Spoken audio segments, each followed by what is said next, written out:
dependent on the integrity of everything else in our world, we have truly understood the meaning of unconditional love. For love is extensionality, and seeing everything as you and you as everything can have no conditionalities. For, in fact, we are all everything at once. If it's true that we're all from the center of a star, every atom in each of us from the center of a star, then we're all the same thing. Even a Coke machine or a cigarette butt in the street in Buffalo is made out of atoms that came from a star. They've all been recycled thousands of times, as have you and I. And therefore, it's only me out there. So what is there to be afraid of? What is there that needs solace-seeking? Nothing. There's nothing to be afraid of because it's all us.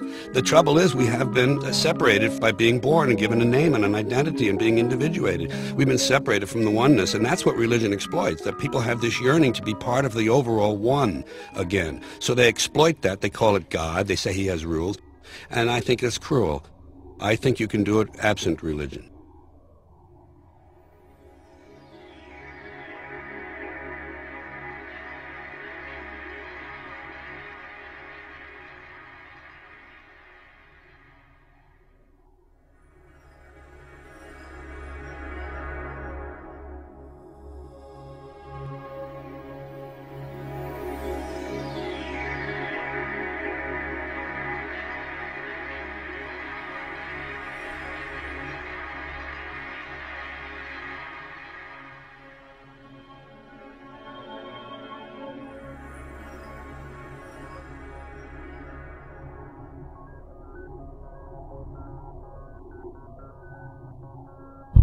It's time to claim the unity our outmoded social systems have broken apart, and work together to create a sustainable global society where everyone is taken care of and everyone is truly free. Your personal beliefs, whatever they may be, are meaningless when it comes to the necessities of life. Every human being is born naked, needing warmth, food, water, shelter. Everything else is auxiliary. Therefore, the most important issue at hand is the intelligent management of the Earth's resources. This can never be accomplished in a monetary system, for the pursuit of profit is the pursuit of self-interest, and therefore imbalance is inherent. Simultaneously, politicians are useless, for our true problems in life are technical, not political. Furthermore, ideologies that separate humanity, such as religion, need strong reflection in the community in regard to its value, purpose, and social relevancy. Hopefully, through time, religion will lose its materialism and basis in superstition and move into the useful field of philosophy. The fact is, society today is backwards, with politicians constantly talking about protection and security rather than creation, unity, and progress. The U.S. alone now spends about $500 billion annually on defense. That is enough to send every high school senior in America to a four-year college. In the 1940s, the Manhattan Project produced the first true weapon of mass destruction. This program employed 130,000 people at an extreme financial cost. Imagine what our life would be like today if that group of scientists, instead of working on a way of killing people, worked on a way to create a self-sustaining, abundant world. Life today would be very, very different if that was their goal. Instead of weapons of mass destruction, it is time to unleash something much more powerful. Weapons of mass creation. Our true divinity is in our ability to create, and armed with the understanding of the symbiotic connections of life, while being guided by the emergent nature of reality, there is nothing we cannot do or accomplish. Of course, we face strong barriers in the form of established power structures that refuse to change. At the heart of these structures is the monetary system. As explained earlier, the fractional reserve policy is a form of slavery through debt, where it is literally impossible for society to be free.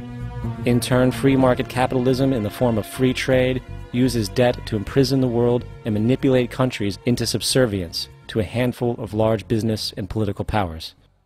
Apart from these obvious amoralities, the system itself is based on competition, which immediately destroys the possibility of large-scale collaborations for the common good, hence paralyzing any attempt at true global sustainability. These financial and corporate structures are now obsolete, and they must be outgrown. Of course, we cannot be naive enough to think that the business and financial elite are going to subscribe to this idea, for they will lose power and control. Therefore, peaceful yet highly strategic action must be taken. The most powerful course of action is simple. We have to alter our behavior to force the power structure to the will of the people. We must stop supporting the system. The only way the establishment will change is by our refusal to participate, while continuously acknowledging its endless flaws and corruptions. They're not going to give up the monetary system because of our designs or what we recommend. The system has to fail, and people have to lose confidence in their elected leaders. That will be a major turning point if the Venus Project is offered as a possible alternative. If not, I fear the consequences. The trends now indicate that our country is going bankrupt. The probability is our country will move toward a military dictatorship to prevent riots and complete social breakdown. Once the U.S. breaks down, all the other cultures will undergo similar things. As of now, the world financial system is on the brink of collapse due to its own shortcomings. The Comptroller of Currency stated in 2003 that the interest on the U.S. national debt will not be affordable in less than 10 years. This theoretically means total bankruptcy for the U.S. economy, and its implications for the world are immense. In turn, the fractional reserve-based monetary system is reaching its theoretical limits of expansion, and the banking failures you are seeing are just the beginning. This is why inflation is skyrocketing, all debt is at record levels, and the government and Fed are hemorrhaging new money to bail out the corrupt system. For the only way to keep the banks going is by making more money. The only way to make more money is to create more debt and inflation. It is simply a matter of time before the tables turn, and there is no one willing to take new loans, while defaults grow, as people are unable to afford their current loans. Then the expansion of money will stop, and contraction will begin on a scale never before seen, ending a century-long pyramid scheme. This has already begun. Therefore, we need to expose this financial failure for what it is, using this weakness to our advantage. Here are some suggestions. Expose the banking fraud. Citibank, JP Morgan Chase, and Bank of America are the most powerful controllers within the corrupt Federal Reserve System. It's time to boycott these institutions. If you have a bank account or a credit card with any of them, move your money to another bank. If you have a mortgage, refinance with another bank. If you own their stock, sell it. If you work for them, quit. This gesture will express contempt for the true powers behind the private banking cartel known as the Federal Reserve, and create awareness about the fraud of the banking system itself. 2. Turn off the TV news. Visit the emerging independent news agencies on the internet for your information. CNN, NBC, ABC, Fox, and all the others present all news pre-filtered to maintain the status quo. With 4 corporations owning all major media outlets, objective information is impossible. This is the true beauty of the internet, and the establishment has been losing control because of this free flow of information. We must protect the internet at all times, as it is truly our savior right now. 3.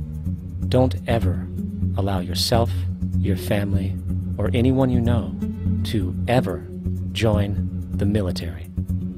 This is an obsolete institution now used exclusively for maintaining an establishment that is no longer relevant. U.S. soldiers in Iraq work for U.S. corporations, not the people. Propaganda forces us to believe that war is natural and the military is an honorable institution. Well, if war is natural, why are there 18 suicides every single day by American veterans who have post-traumatic stress disorder? If our military men and women are so honored, why is it that 25% of the American homeless population are veterans? 4. Stop supporting the energy companies. If you live in a detached house, get off the grid. Investigate every means of making your home self-sustainable with clean energy. Solar, wind, and other renewable energies are now affordable consumer realities, and considering the never-ending rising cost of traditional energies, it will likely be a cheaper investment over